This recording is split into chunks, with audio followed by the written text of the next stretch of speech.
Hey everybody, welcome back to the newest episode of Opethian Music Theory. Today we are going to be taking a look in depth at the song Paragraph 5 off of the last Will and Testament. I'm going in order. There are 4 other episodes already up.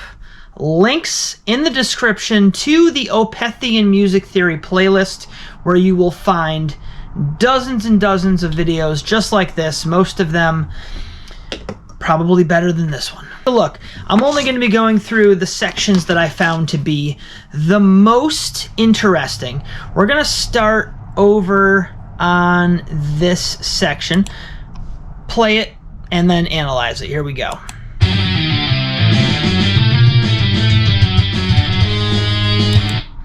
All right, essentially what's going on there is we have a little bit of a melodic run on what we're going to call the D Phrygian dominant scale.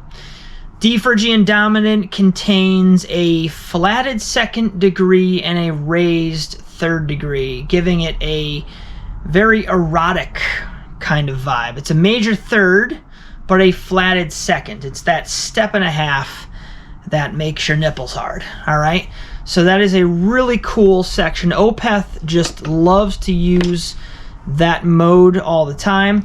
After this section kind of fizzles out, we're left with some chords. I'm going to play it again for you.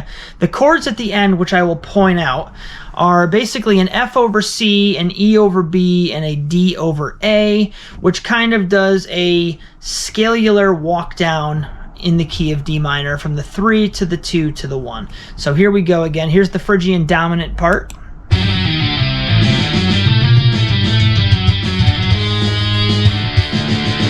F, E, D.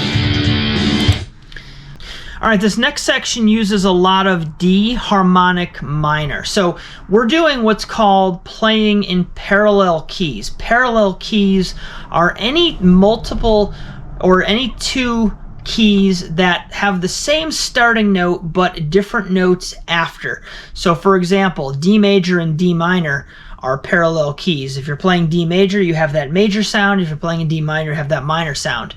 The section we just came from prior to this was in D Phrygian dominant. This section is coming from D harmonic minor. Now the reason I find that so interesting is because the harmonic minor scale is the first scale, it's the parent scale of Phrygian dominant. However, if we were in D harmonic minor, the Phrygian dominant would be in A. It would be A Phrygian dominant. It wouldn't be D Phrygian dominant. So that's where the parallel idea comes in.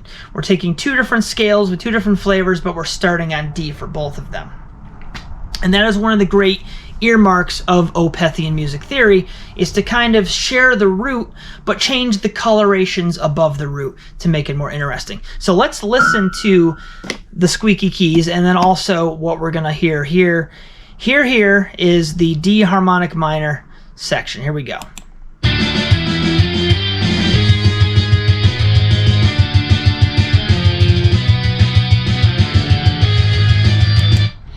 So absolutely amazing. Let's see. The next part I wanted to go through, also very intriguing. We have a B flat tritone followed by an E diminished chord, followed by a C sharp diminished chord, and they're not all in root position, which means the lowest note played will often not be the root. And so that gives it a unique dizzying effect, as well as the fact that it's a diminished chord. So here are those sections.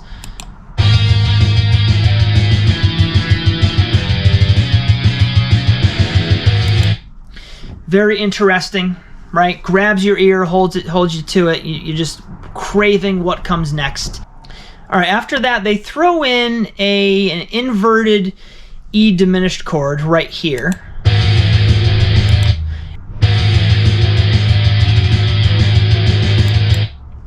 It's very fast, it's very congested in the mix, but those would be your diminished triads.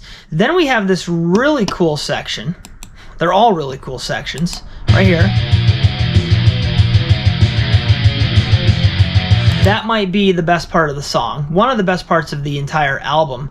That is essentially, not only are we mixing time, we're mixing 2 and 4 for the time signature, but we're dealing with basically an E major with a flat 5.